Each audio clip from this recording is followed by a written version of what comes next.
Hi, welcome sa ating pag-aaral. Okay, hinimay na namin yung mga sinend mong materyales at ang ganda ng topic natin ngayon. Tungkol ito sa isang ideya na sa totoo lang medyo kontra sa naririnig natin palagi. Ito yung konsepto ng pagkatuto ng pagsunod o learning obedience sa mga pinaka-ordinaryo at minsan pinaka-boring na parte ng buhay natin. Oo, yung mga bagay na hindi mo ipopost sa social media, no? Exactly. Yung mga pinadala mong sources, parang sinasagot nila yung isang tanong na bumabagabag sa marami sa atin pero bihira nating sabihin ng malakas. Yung tanong na, ganito na lang ba? Yun mismo. Yung pakiramdam na may mas malaki kang calling, pero sa ngayon, ang ginagawa mo ay paulit-ulit na trabaho, pag-aasikaso ng pamilya, mga bagay na parang walang koneksyon sa pangarap mo. Parang malayo, no? Sobra. So, ang misyon natin ngayon, himayin kung bakit sinasabi sa mga tekstong ito na yung mga boring na bagay na yan, iyan mismo ang pinakamahalagang training ground. At ano partikular nating titingnan kung bakit yung tinatawag na spiritual authority, ayon sa mga materialis mo, doon daw nahuhubog. Oo, at linawin natin yan. Yung spiritual authority, Hindi ito posisyon, di ba? Hindi ito yung pagiging CEO or pastor. tama. Ang tinutukoy dito ay yung bigat, yung impluensya ng isang tao na bunga ng kanyang karakter, ng integrity niya. Okay. At bakit daw yung otoridad na ito, yung tunay at matibay, ay mas nabubuo sa mga lugar na, wala nakakakita, kaysa sa entablado na may palakpakan? Wow. Yan ang malaking tanong. Yan yung susubukan nating sagutin. Sige, simulan natin dyan sa pakiramdam niya yon. Kasi totoo, di ba? Maraming tapat at dedikadong tao, baka ikaw na nakikinig kasama na doon, na nakakaramdam ng malaking-malaking agwat. Isang gap. Isang gap, oo. Sa pagitan ng kasalukuyang ginagawa mo at ng calling na nararamdaman mo. Gigising ka sa umaga, gagawin mo yung routine mo, tapos may boses sa isip mo na hindi dapat ito, may mas malaki pa. At ang argumento dito sa mga pinadala mo napaka-interesante. Ang problema raw ay hindi yung kakulangan ng calling o yung sitwasyon mo. So ano pala? Ang problema ay misreading of formation. Maling pagbasa sa kung paano nangyayari ang proseso ng paghubog. Maling pagbasa, paano? Kasi sa isang kulturang obsessed sa bilis, sa pagiging visible, sa mga resulta na nakikita agad. Instant gratification. Oo, ang tendency natin ay isipin na ang paghubog nangyayari lang sa mga malalaking seminar, sa mga importanteng projects, o kapag may bago kang posisyon. Kaya ang nangyayari, minamaliit natin yung araw-aral na buhay. Eksakto. Parang obstacle lang siya, isang bagay na kailangan mong lagpasan para makarating sa tunay na ministeryo o tunay na purpose. At may malaking epekto pala yun. Oo, sabi dito, ang resulta raw ay ang pagkakaroon ng ambition without depth. Gifting without governance. An opportunity without maturity. Grabe! Mga leader na napakagaling, napaka-talented, pero parang ang babaw. Parang walang pundasyon. Parang isang magandang sports car na may makina ng go-kart. Ang ganda sa labas, pero walang lakas para sa mahabang biyahe. You've hit on the central crisis the source is pointing to. Ang problema raw ngayon ay hindi sa kakulangan ng mga taong may talento. Ang dami niyan. Marami. Ang krisis ay nasa kakulangan ng mga taong deeply formed. May malalim na pagkahubog. Okay. At kaya raw sunod-sunod ang pagguho ng mga pampublikong ministeryo at mga liderato na ating nakikita, hindi ito dahil sa kabiguan ng kanilang calling. So hindi yun yung problema? Hindi. Ito raw ay sintomas ng kabiguan sa formation na dapat nangyari nung nasa pribadong buhay pa sila. Nung walang nakatingin. Nung walang nakatingin at walang pumapalakpak. Yung pundasyon pala ang problema. Alam mo, ito yung parte ng sources mo na talaga nakakuha ng pansin ko. Kasi para patunayan yung puntong yan, ginagamit nila yung pinakamalaking ehemplo. Si Jesus! Ang buhay mismo ni Jesus. Prangkahan, akala ko dati, yung 30 years ni Jesus bago ang public ministry niya, yung pagiging karpentero niya sa Nazareth, ay parang prologue lang. Isang intro. Oo, parang opening credits bago magsimula yung totoong pelikula. At yun nga ang binabaliktad ng perspektibong ito. Sinasabi dito na yung 3 dekada na yun ay hindi prologue. Hindi. Sa aspeto ng paghubog, iyon mismo ang main event. Wow. Ang mga taon ng pagsunod sa kanyang mga magulang, paggawa ng lames at upuan, pamumuhay sa isang maliit at hindi kilalang bayan, hindi iyon pag-aantay. So hindi lang siya nagpapalipas ng oras? Hindi. Iyon mismo ang paghubog. Hindi ito basta-basta detalye sa biography niya. Ito ay isang theological signal, isang senyales na may malalim na kahulugan. Okay, teka. Anong ibig sabihin ng theological signal? Ang ibig sabihin nito, yung kanyang pagsunod sa mga ordinaryong bagay sa Nazareth, hindi yun isang pag-antay sa kanyang misyon. Yun mismo ang misyon niya sa mga panahong iyon. Okay, gets ko. Inipapakita nito na ang pagsunod ay language of sonship o wika ng pagiging anak. Para mas madaling maintindihan, marang ganito hindi mo pwedeng sabihin na anak ka ng hari kung hindi ka naman sumusunod sa mga patakaran ng palasyo, di ba? Makes sense. Ang pagsunod ang nagpapatunay ng relasyon. It's the proof in the pudding, so to speak. Ang tunay na otoridad ay hindi basta kinukuha o dinideclare. Dumadalaw ito mula sa isang buhay ng pagsunod. At sinusuportahan ito ng mga sipi mula sa Biblia na kasama sa notes mo. Halimbawa, sa Luke chapter 2, pagkapapos niyang mamangha ang mga guro sa templo sa karunungan niya nung 12 years old pa lang siya. Isang malaking wow moment yon. Oo, pero ang sumunod na nakasulat, umuwi siya sa Nazareth at naging obedient to them, naging masunurin siya sa kanyang mga magulang. At sa Philippians 2, malinaw-malinaw ang pattern. Anong pattern yon? Ang pattern, meron kang praise, meron kang obedience, pagpuri ng tao, mamaraan sa pagpapatunay ng pagsumunod. Dahil sa kanyang pagpapakumbaba at pagsunod hanggang kamatayan, kaya siya itinaas ng Diyos. Malinaw ang sequence. Pagsunod muna, Bago ang pagtataas, hindi baliktad. hindi baliktad. Kaya yung mga hidden years na yon, hindi yon isang waiting room.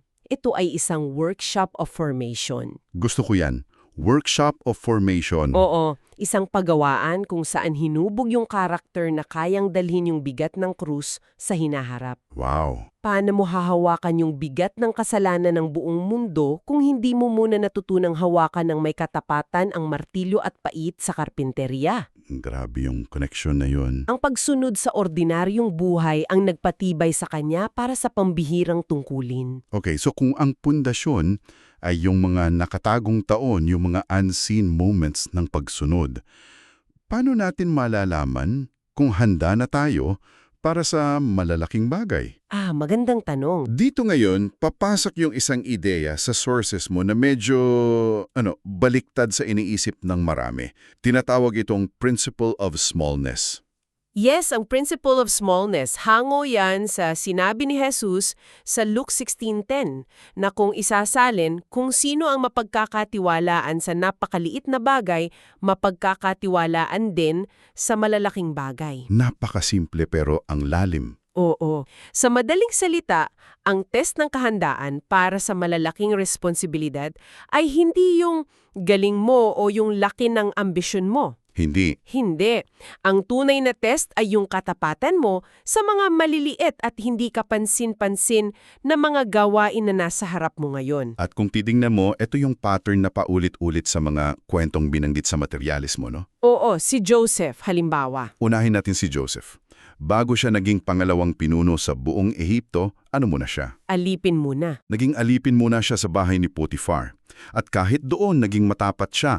Tapos napunta siya sa bilangguan dahil sa maling paratang. Walang kasalanan. Oo, pero kahit sa bilangguan, naging tapat pa rin siya.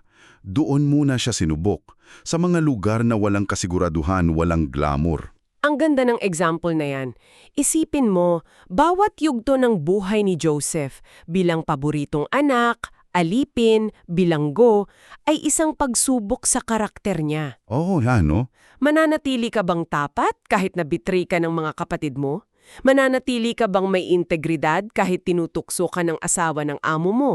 Mananatili ka bang maglilingkod ng maayos kahit nasa loob ka ng madilim na kulungan? Wow. Dahil napatunayan niya ang kanyang katapatan sa mga maliliit na lugar na yon, doon siya naging handa para sa malaking responsibilidad na pamunuan ng Ehipto sa panahon ng tagutom. Ganon din daw si Moses. Imaginein mo yung shift. Galing sa palasyo ng Ehipto, tinuruan bilang prinsipe. Lahat ng privilege. Lahat. Tapos biglang, 40 taong kang tagapag-alaga ng tupa sa disyerto. That's not just a career change. That's an identity crisis. Oo, malaking adjustment yun. Parang sinasabi ng source na kailangan muna siyang hubaran ng lahat ng pride at privilege ng Ehipto bago siya maging handang mamuno. At 40 taon yun, hindi 4 na araw. 40 years. 40 years. Parang walang kabuluhan, pero doon niya natutunan ng pasensya, pagbabantay, at responsibilidad, mga katangi ang kailangan para akayin ng isang buong bansa. At yung 40 taon na yon ang nagturo sa kanya na umasa sa Diyos, hindi sa sarili niyang galing.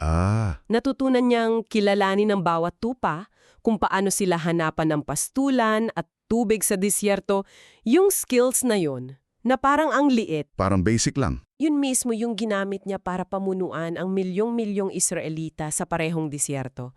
Hindi ito biglaan. May proseso, may mahabang, nakatagong paghahanda. Okay, pero to be the devil's advocate, hindi ba pwedeng yung iba ay sadyang gifted lang talaga? May mga tao na parang pinanganak para mamuno. At, good question. Does that mean kailangan pa rin nilang dumaan sa 40 years sa disyerto, figuratively speaking? Hindi ba pwedeng shortcut na lang kung may talent naman? That's a great question. And I think the sources you sent would answer it this way. Ang gifting o talento ay parang makina ng sasakyan. Okay. Pero yung character na huluhubog sa pagsunod, yun yung chassis, yung preno, at yung manibela. So yung buong structure. Oo, pwedeng napakalakas ng makina mo, pero kung walang matibay na chassis, preno at manibela, sa unang mabilis na takbo at bigla ang liko, wasak ka. Sinasabi dito na ang otoridad na hindi dumadaan sa pagsubok ng pagsunod sa malilihit na bagay ay marupok, parang salamin na magandang tingnan pero sa kaunting pressure lang, basag agad. Gets? Ang talento, kung walang pundasyon ng karakter, ay nagiging panganib, hindi lang sa sarili kundi pati sa mga taong pinamumunuan. Okay, gets ko na yung principle. Talagang tumatak sa akin yung idea ng workshop of formation. Ang tanong ngayon, paano natin ito makikita sa sarili nating buhay? Kasi hindi naman tayo lahat magiging tagapagligtas ng Ehipto o tagapagpalaya ng isang bansa, di ba? Oo, totoo. The sources you sent actually give us a map for this. Ipinapakilala nila ang konsepto ng ordinary obedience zones. Tama. At napakahalaga nito. Ang ordinary obedience zones ay yung mga pang-araw-araw na arena sa buhay mo kung saan hinuhubog ang iyong karakter, madalas nang hindi mo namamalayan. So, hindi kailangang hanapin, nandyan na. Nang diyan, ang mga lugar kung saan ang pagsunod ay sinusubok, hindi sa malalaking desisyon, kundi sa mga maliliit at paulit-ulit na kilos. Nagbigay ng 4 na pangunahing halimbawa ang mga materyales mo. Okay, isa-isahin natin. Una, trabaho. Hindi yung promotion na hinihintay mo. Hindi yung malaking project. Hindi, kundi yung report na kailangan mong tapusin ngayon, yung pakikitungo mo sa katrabahong mahirap pakisamahan. Yan. Chuckles, yung pagiging tapat mo sa oras at sa resources ng kumpanya kahit walang nakatingin. Dito raw nasusubok ang integridad at tiyaga. Pangalawa at marahil isa sa pinakamahalaga ay ang pamilya. Oo naman. Ang pagdugon sa mga pangangailangan ng asawa o mga anak, lalo na kapag pagod ka na. Ang pag-aalaga sa mga tumatanda mong magulang. Yung pagpapakita ng pasensya. Oo, sa gitna ng mga alitan o hindi pagkakaunawaan. Tinatawag pa nga ito sa source na Seminary of Service. Seminaryo ng paglilingkod. Dahil dito raw talaga tayo natututong maglingkod ng walang kapalit, ng walang inaasahang papuri. Grabe. Pangatlo ang simbahan o komunidad. At hindi lang yung mga visible na gawain. Hindi yung pagkanta sa harap. Hindi yung pangangaral. Ang tinutukoy dito ay yung mga serbisyong walang nakakakita. Yung pag-aayos ng mga upuan pagkatapos ng service. Yung tahimik na pag-mentor sa isang mas bata. O yung pag-aasikaso ng mga, boring na administrative tasks. Alam mo yon, yung paglilikpit ng mga upuan after ng isang event habang lahat ay umuwi na. O yung paghuhugas ng mga pinagkainan sa isang potluck. Chuckles, guilty. According to this text, that mundane, unseen act is more spiritually significant than we often think. Bakit daw? Kasi ginagawa mo yon hindi para sa palakpak, kundi dahil kailangan itong gawin. Iyon ang pagsunod. At pang-apat, ang pansariling disiplina. Ito yung mga bagay na ikaw lang at ang Diyos ang nakakaalam. Oo, the secret place. Ang panalangin mo kapag walang nakakarinig, ang pag-aaral mo ng salita ng Diyos kahit walang quiz. Ang pag-aayuno mo ng walang post sa social media. Oo, dito nasusukat ang katapatan sa Diyos lamang, hindi sa opinyon ng gibang tao. Dito nahuhubog ang pundasyon na hindi kayang gibain ng papuri o ng kritisismo. At konektado dito, may isang malaking bitag na binabalaan ang mga sources mo. Ano yon? Ito yung tinatawag na myth of future ministry. Myth of future ministry. Parang yung iniisip mo palagi yung bukas? Oo, yung kaisipan na kapag naging manager na ako, magiging mas responsable ako. O kapag may sarili na akong pamilya, magiging mas pasensyoso ako. Yung one-day mindset. Yun, palagi mong iniisip yung malaking gagawin mo sa hinaharap, kaya minamaliit mo o tinatakasan mo yung kasalukuyang responsibilidad mo. Bakit daw delikado ang ganiyang pag-iisip? Delikado yan kasi pinapalampas mo ang mismong proseso ng Diyos sa'yo. It's like a video game player who is so focused on the final boss that they refuse to level up on the smaller enemies. Magandang analogy yan. Ang hindi nila naiintindihan, yung pag-level up sa mga maliliit na kalaban ang magbibigay sa kanila ng skills, experience at lakas para manalo sa huli. So, kailangan yung grinding? Kailangan. Ganyan daw yung myth of future ministry. Ang pagiging tapat sa maliit na bagay ngayon ay hindi hadlang sa malaking bagay bukas.